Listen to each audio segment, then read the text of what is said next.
Experience pharmacist हो जाते हैं तो फिर आप 100,000 से लेकर 200,000 अबव तक की सैलरी आसानी से ले सकते हैं। Patient care, patient safety, disease management या फार्मास्यूटिकल सेक्टर्स की तरफ है। औज़ु बिल्लाहि मिनश शैतानिर रजीम, बिस्मिल्लाहिर रहमानिर रहीम। Doctor of pharmacy pharm D, क्या ये एक अच्छा करियर रोड मैप है या नहीं? तो क्या आप भी इस वजह से परेशान हैं? तो फिर हम आज डिस्कस करेंगे फॉर्म डी को डिटेल में। वीडियो के आखिर में आपको बताया जाएगा कि आपको फॉर्म डी करना चाहिए या नहीं। इसके अलावा आपको एलिजिबिलिटी क्राइटेरिया के बारे में बताया जाएगा, टॉप कॉलेजेस के बारे में बताया जाएगा, फीस स्ट्रक्चर के बारे में बताया जाएगा, ड्यूरेशन के बारे में बताया जाएगा और इसके अलावा एग्जामिनेशन सिस्टम को हम डिटेल में डिस्कस करेंगे। और वीडियो के आखिर में आपको स्कोप, जॉब और करियर ग्रोथ के हवाले से भी गाइड किया जाएगा। तो वीडियो को स्किप मत कीजिएगा, आखिर तक लाजमी देखिएगा। तो अगर आप ऐसे स्टूडेंट हैं जिसने एफएससी प्री मेडिकल को अच्छे नंबर के साथ पास किया है या आपका ए लेवल बायोलॉजी इक्विवेलेंस के साथ है तो आप फॉर्म डी के लिए एडमिशन ले सकते हैं। तो अगर आप ऐसे स्टूडेंट हैं जिसने एफएससी प्री मेडिकल अच्छे नंबर्स के साथ पास कर ली है या आपका ए लेवल बायोलॉजी इक्विवेलेंस के साथ है और इसके अलावा आपका interest medicine, drugs, patient care, disease management और फार्मास्यूटिकल सेक्टर की तरफ है तो फिर आपको ज़रूर फॉर्म डी की तरफ आना चाहिए। तो सबसे पहले हम बात करते हैं कि फार्मासिस्ट है क्या।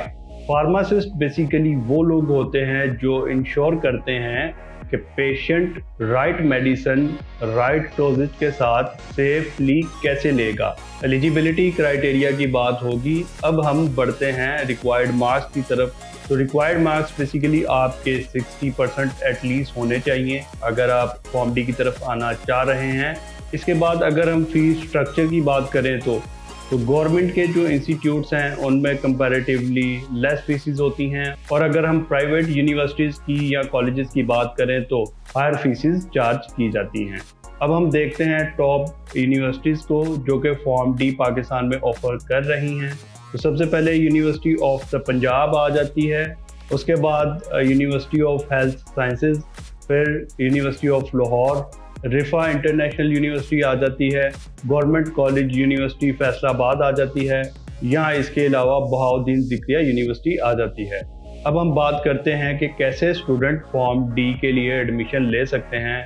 तो वो स्टूडेंट जिन्होंने एफएससी प्री मेडिकल पास किया हो या ऐसे स्टूडेंट जिन्होंने ए लेवल बायोलॉजी इक्विवेलेंस के साथ पास किया हो वो फॉर्म डी के लिए एलिजिबल होते हैं।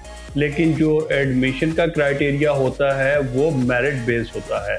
तो जिसके जितने अच्छे मार्क्स होते हैं उसके मुताबिक उसके उतने चांसेस होते हैं कि उसको एडमिशन अच्छी जगह पर मिल जाता है। अब बात करते हैं मेजर सब्जेक्ट्स की। फॉर्म डी में आपको ह्यूमन एनाटॉमी पढ़ाई जाती है, फिजियोलॉजी पढ़ाई जाती है, बायोकेमिस्ट्री पढ़ाई जाती है, फार्माकोलॉजी को पढ़ाया जाता है, फार्मास्यूटिक्स को पढ़ाया जाता है, इसके अलावा फार्मास्यूटिकल केमिस्ट्री को पढ़ाया जाता है, क्लिनिकल फार्मेसी को पढ़ाया जाता है, माइक्रोबायोलॉजी को पढ़ाया जाता है, पैथोलॉजी पढ़ाया जाता है, इसके अलावा टैक्सिकोलॉजी पढ़ाया जाता है, हॉस्पिटल फार्मेसी के बारे में पढ़ाया जाता है, कम्युनिटी फार्मेसी के बारे में पढ़ाया जाता है या इसके अलावा फार्माकोथेरेपी के बारे में भी पढ़ाया जाता है। तो ये मेजर सब्जेक्ट्स थे जो कि फॉर्म डी में आपको पढ़ाए जाते हैं। अब हम बात करते हैं फॉर्म डी के ड्यूरेशन की। तो फॉर्म डी की जो डिग्री है वो बेसिकली 5 साल की डिग्री होती है जो कि 10 सेमेस्टर बेस्ड होती है और जो एग्जामिनेशन का सिस्टम होता है वो सेमेस्टर वाइज होता है। अब हम आ जाते हैं वीडियो के ख़ास हिस्से की तरफ यानी स्कोप और करियर ग्रोथ की तरफ। तो जैसा कि फार्मास्यूटिकल्स और हेल्थ केयर सेक्टर आजकल बहुत ज़्यादा एक्सपैंड हो रहे हैं, एडवांसमेंट हो रही है, टेक्नोलॉजी और आर्टिफिशियल इंटेलिजेंस को हेल्थ केयर सेक्टर में इन किया जा रहा है, तो फिर इसके साथ साथ फॉर्म डी ग्रेजुएट्स की डिमांड भी बढ़ती जा रही है। तो पहले हम बात करते हैं कि फॉर्म डी कंप्लीट करने के बाद स्टूडेंट्स किस तरह की जॉब्स कर सकते हैं। तो सबसे जो कॉमन जॉब है, आप फार्मासिस्ट की जॉब कर सकते हैं। इसमें फर्दर आप क्लिनिकल फार्मासिस्ट हो सकते हैं, हॉस्पिटल फार्मासिस्ट हो सकते हैं या आप कम्युनिटी फार्मासिस्ट हो सकते हैं यहाँ इसके अलावा आप ड्रग इंस्पेक्टर हो सकते हैं, रेगुलेटरी अफेयर्स ऑफिसर हो सकते हैं, क्वालिटी कंट्रोल ऑफिसर या क्वालिटी एश्योरेंस ऑफिसर हो सकते हैं। यहाँ आप फार्मेसी की ही फील्ड में मेडिकल इंफॉर्मेशन ऑफिसर हो सकते हैं, या आप फार्मास्यूटिकल रिसर्च एसोसिएट हो सकते हैं, या आप प्रोडक्शन फार्मासिस्ट हो सकते हैं। अब हम एम्प्लॉयमेंट सेक्टर के मुताबिक देखते हैं कि फॉर्म डी ग्रेजुएट्स जो हैं वो किन किन सेक्टर में जॉब कर सकते हैं। तो आप हॉस्पिटल में जॉब कर सकते हैं, फार्मास्यूटिकल कंपनीज में जॉब कर सकते हैं, फार्मेसी में जॉब कर सकते हैं, मेडिकल स्टोर पर जॉब कर सकते हैं, या इसके अलावा आप हेल्थ केयर ऑर्गेनाइजेशंस में जॉब कर सकते हैं, या आप ड्रग मैन्युफैक्चरिंग इंडस्ट्रीज में जॉब कर सकते हैं, गवर्नमेंट हेल्थ डिपार्टमेंट्स में जॉब कर सकते हैं, रिसर्च लेबॉर्ट्रीज में जॉब कर सकते हैं, या इसके अलावा आप यूनिवर्सिटीज़ और एजुकेशन इंस्टीट्यूट्स में जॉब कर सकते हैं। अब फार्मेसी से रिलेटेड एक कॉमन क्वेश्चन कि क्या फॉर्म डी ग्रेजुएट अपनी फार्मेसी रन कर सकता है? तो इसका जवाब है जी बिल्कुल, आप अपनी फार्मेसी रन कर सकते हैं फॉर्म डी करने के बाद, लेकिन उसके लिए आपका फॉर्म डी पास होना और आपके पास लाइसेंस होना ज़रूरी है। तो हमने पाकिस्तान के लिहाज से तो स्कोप और करियर ग्रोथ को अच्छे तरीके से डिस्कस कर लिया। अब हम देखते हैं कि फॉर्म डी करने के बाद अब्रॉड अपॉर्चुनिटीज़ क्या क्या हो सकती हैं। तो आप गल्फ़ कंट्रीज़ में यानी सऊदीया, दुबई, कतर, या इसके अलावा आप कनाडा, ऑस्ट्रेलिया या यूके जैसी कंट्रीज़ में अच्छी जॉब्स कर सकते हैं।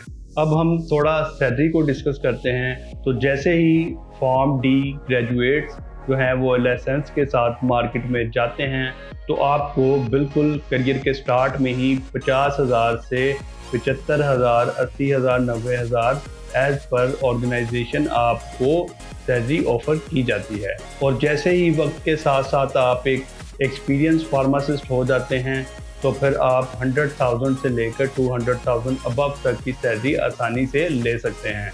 और जैसे ही आप सीनियर प्रोफेशनल हो जाते हैं, किसी फार्मेसी के हेड के तौर पर जॉब करते हैं, तो फिर आप 3 लाख, 4 लाख या 5 लाख तक भी सैलरी आसानी से ले सकते हैं। तो जैसा कि अभी हमने अब्रॉड के लिहाज से डिस्कशन भी की, तो अब्रॉड के लिहाज से आप सोच सकते हैं जब हम लोकली इतना अच्छा पैसा इस फील्ड से अर्न कर सकते हैं तो अब्रॉड में तो हम बहुत अच्छा खासा पैसा फॉर्म डी की फील्ड में कमा सकते हैं। तो जैसा कि वीडियो के स्टार्ट में आपको बताया था कि आखिर में आपको एक एडवाइस दी जाएगी जिसके बाद आप आसानी से फैसला कर सकते हैं कि आपको फॉर्म डी की तरफ आना चाहिए या नहीं। तो वो एडवाइस बेसिकली एक रियलिटी है कि बहुत सारे बच्चे फॉर्म डी की तरफ इसलिए आ जाते हैं क्योंकि वो अपनी MBBS की सीट रिजर्व नहीं कर पाते। तो अगर आप भी ऐसे स्टूडेंट हैं तो आपने कतन फॉर्म डी को चूज़ नहीं करना, क्योंकि फॉर्म डी एक अलग रेस्पेक्टेड प्रोफेशन है जिसकी एक अपनी आइडेंटिटी और एक क्लियर करियर पाथवे है।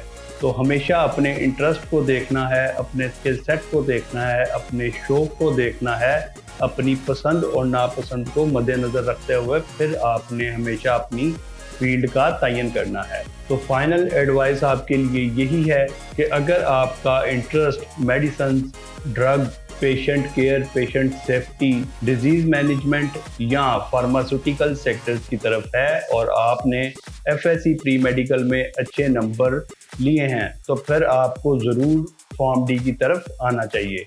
तो मैट्रिक टू करियर में अभी तक के लिए इतना ही। इंशाल्लाह जल्द मुलाकात होगी, तब तक के लिए अल्लाह हाफिज़।